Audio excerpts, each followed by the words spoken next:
Hey YouTube, and thank you for watching Junkworks DIY Garage. Well, I started making a mods and hacks sort of video about my wildfire lift here, and it kind of lost its way, so to speak. So this is just going to be kind of some things about these lifts that probably a lot of people know, but some people might not think about, on ways that these can really help your life, especially if you have a bad back or other parts of your body that just aren't functioning well, and getting up and down off the ground especially is not working for you anymore. So here's the first one right here. It makes a nice bench. I can lift it another, what, I don't know, 6 or 8 inches. I can lift it up and down so I can be working on things. I need my glasses now, so sometimes it's nicer to have things up close. Right here I'm working on some wiring. I can spread this out however long this is. I'm sure that's in a video somewhere, I don't know. And work on some stuff. Have my tools here and all that kind of stuff. Now, I mean, obviously you don't want to be doing chemical things or things that are going to hurt this, although there's probably not a whole lot of chemicals that don't touch this if brake cleaner can, which I know brake cleaners hit this several times and it hasn't hurt it. But regardless, a bench. That's the first and probably one that everybody will realize they start doing just because it's convenient. Something that obviously at some point in time you're just going to throw something there and you're going to start working on something. You'll figure it out sooner or later. But I thought I'd give you a little bit of a head start if you're new to having one of these. So I am behind my car here. And normally I have this kind of in front of the car when I'm working under the motor and things like that. So, but now I'm doing something on the back. And the one, I gotta say, another downside about this lift is it does jack up the car an extra 4 inches. So I need something either to stand on or a ladder. And but I found the best way with cars, anyways, they're short enough. If you can pull them far enough forward or far enough back, you can stand on these. And you can also jack it up so that you can stand on it in a higher place. Now, yet again, you are responsible for your own safety. If you're not comfortable doing this, don't do it. And if you hurt yourself doing it, I'm not responsible. So I did some of this on my toolbox. They have some bigger square versions of these at Harbor Freight, as well as these long ones.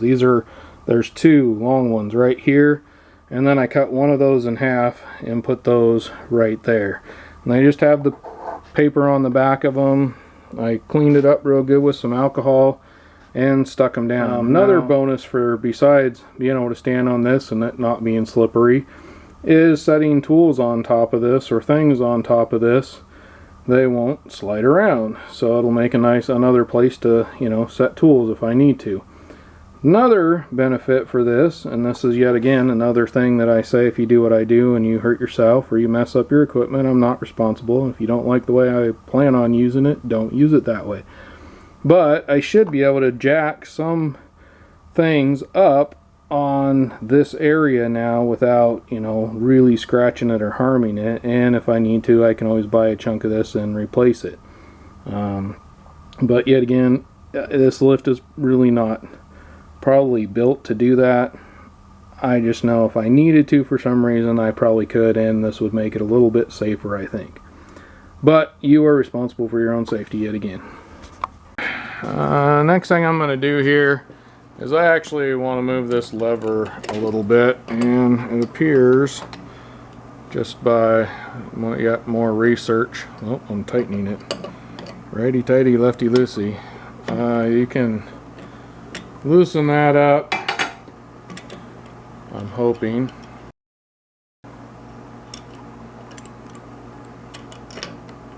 Turn this and clock it a different way. It appears anyway. Yep, that definitely has little things that you got to go into specifically though. Little holes.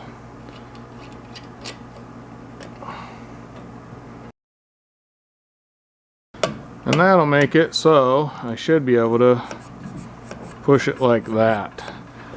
not only is that going to help when I get it further down, I think just for my personal way I like doing it, but it also helps with this when I got to reach up here because I'm too short to get the other one. I can bring this straighter down instead of up over the top, so everything works better with my bad shoulder and stuff like that as well. So that's working nicely. Now if I can reach it, I should also be able to pull on this, and then I can just kind of lean forward into it. It's just easier for me. The main purpose of this is that you can move that around to fit your style. So the only thing I bought so far for my lift was the first thing I bought was the jack that jacks the whole front end or the whole back end of the car up. This one. But it also came with this tray that slides, unhook it here, back and forth here. And it also has a nut in the bottom of it if you spill or get oil or something ends up inside of it that you don't want. So you don't have to worry about cleaning it out, being a pain in the butt to clean it out basically. But anyways, I'm using it right now just to hold this for changing the oil in my Jeep here. And so that's my plan for now until I can figure out what kind of tools do I want to accessorize this with. So you won't be seeing that in this video, but I figure this is a pretty good hack for making use of what comes with it already, and making use of what you already probably have in your garage. And quite honestly, these don't get that heavy, so fill it up. It's not that hard to lift it up off here. It's already in its spot. A little bit awkward, but really I don't know as having any other type of deal under here would be any worse. So I'm going to go with it. I'm going to see how this works for me. You see how it works for you. See if you need to buy something else. Well, here's another one. Pretty super simple. These cheap little Harbor Freight or whatever you choose to buy from magnets sitting right there. And I also got one right there. And I'm probably going to go pick up a couple more and put back on the back in the same area.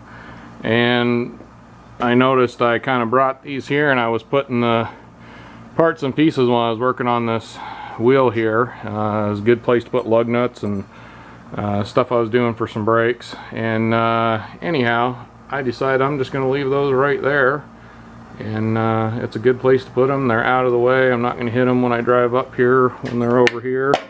So now you could do a better job than I did and tape everything up, make it all pretty, but it's a garage. But what I did here is I know that where these are, all four of these posts, my cars, every one of them that I have, fits on here, including my truck. So what I went ahead and did, because I know this is a really good spot for this, it sets fairly level. I can get my truck all the way in and close that door over there, and I can walk in front and sort of walk around the back. It definitely is close to that door back there, but mostly I want to be able to use it in the front. Regardless, where this is sitting is perfect for me and my garage right now, the way I have it set up for every car I have. So what I did is went and grabbed some of this, which I already had, and they come in different brands. I had some of this from when I was marking some stuff. It's for marking outside, but you can spray it upside down, and it's made to last, but not last forever. A little bit of, I don't know, lacquer thinner or some water and soap after a while would probably take this off after a while. So if I decide I want to move it later on, it's not completely permanent, but it's more permanent than if I just took a rattle can of paint and shot the floor with it. As far as that, this will probably, if I don't mess with it, stay here a long time. Well, thanks for watching Junkworks DIY Garage, where I'm proud to say I'm a jack of all and master of none. You all have a good one.